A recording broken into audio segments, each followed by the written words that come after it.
Fangio and Hill and Deportago and Von Trips were my heroes in the old days, and they all drove this kind of a car, if not this very one. And I wanted to experience what they experienced, and I didn't know any other way to do it except by trying to build a car like they had.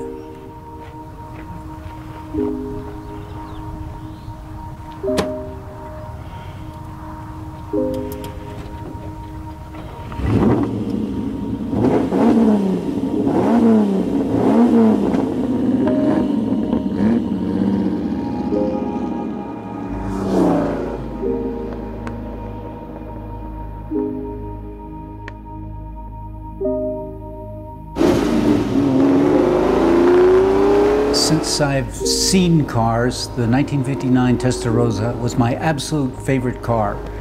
I finally found a body by sheer chance in Italy of a 59 Testarossa handmade out of aluminum that was originally intended for the Ferrari factory, but the guy didn't have a chance to sell it, and it had been hanging in this warehouse for 50 years, and I looked at it and I said, I have to do it.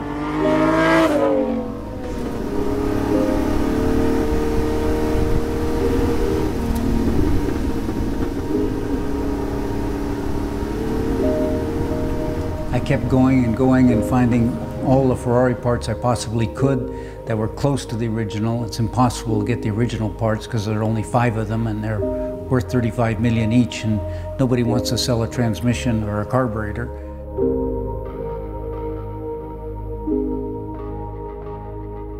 I made everything look as close as possible and made the parts to look like forgings that they're actually welding, copied the chassis.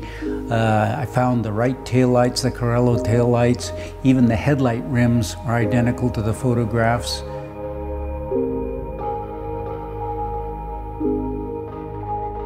The instruments I had made copied exactly the instruments. The gas cap is identical, the ignition key is identical, and I tried to do everything as closely as possible.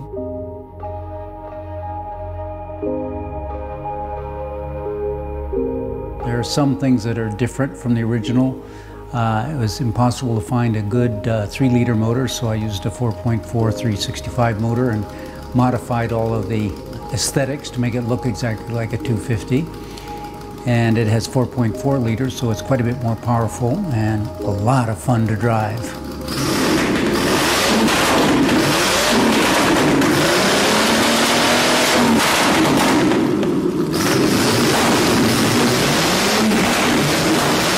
The engine is a very complicated engine. It's almost impossible to get the proper parts, and I had to put on 5 head gaskets before I finally found out how to seal it.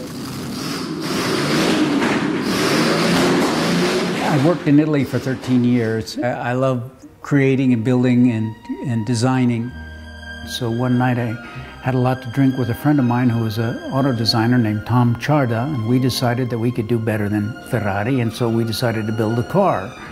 And it was a 2-year process, and we finally showed it at the Torino Auto Show in 1970. The Synthesis was supposed to be a good handling and safe car, so it has a very low center of gravity, low polar moment of inertia, and airbags. And it's the first car in the world with factory-installed airbags, I being the factory. The Synthesis was actually an entree into a job I was offered. A mutual friend knew John DeLorean, and he was looking for a director of engineering, suggested I come there, and I went and interviewed him, and he saw the Synthesis, which was very close to what he wanted to do because it had airbags and mid-engined and looked like a good car, and so he figured if I could build that car, that I could build a DeLorean.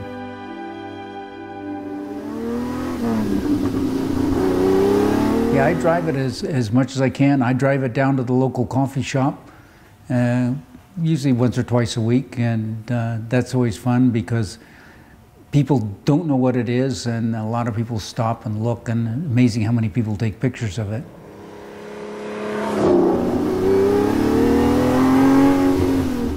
It's very exciting. It only weighs 2,300 pounds and 400 horsepower with skinny tires. It keeps the adrenaline flowing. My family, they I don't exactly know why, but I think they're happy that it keeps me out of bars from chasing women. And you know, my kids were worried and said, "Papa, we don't want you to die." And I said, well, I don't think I'm going to die racing. I think it's very safe because of all the precautions that we take. But if that's the way I go, that's all right.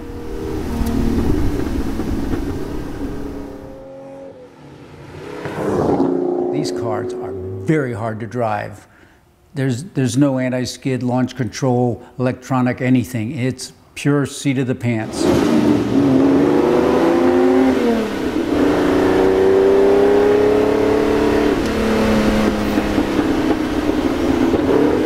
One of the reasons that I wanted to build the Testarossa was to experience what my boyhood heroes experienced. And I discovered after driving it and racing it several times that they're not only heroes, they're supermen. To drive at the high speeds for the distances that they did is an absolute miracle.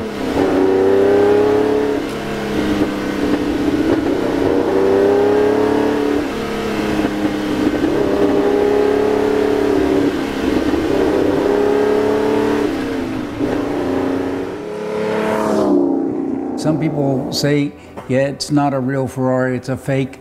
And then I say, of course it is, because I can't afford a real one, but I wanted to experience what the old guys experienced, and this is the only way I could afford to do it, and it's my absolute favorite design car that I've ever seen. One guy came up and said it's a fake, and I started talking to him. It turns out he had a real one, 1955, and at the end of our conversation, after I showed him the car, he said he had some parts that he could send me. Then another guy who was a real jerk said, that's just a fake, that's not a real car. And I said, what do you have? And he said, I have a 350. And I said, well, your car is all Fiat parts, mine's Ferrari parts. And he didn't like that.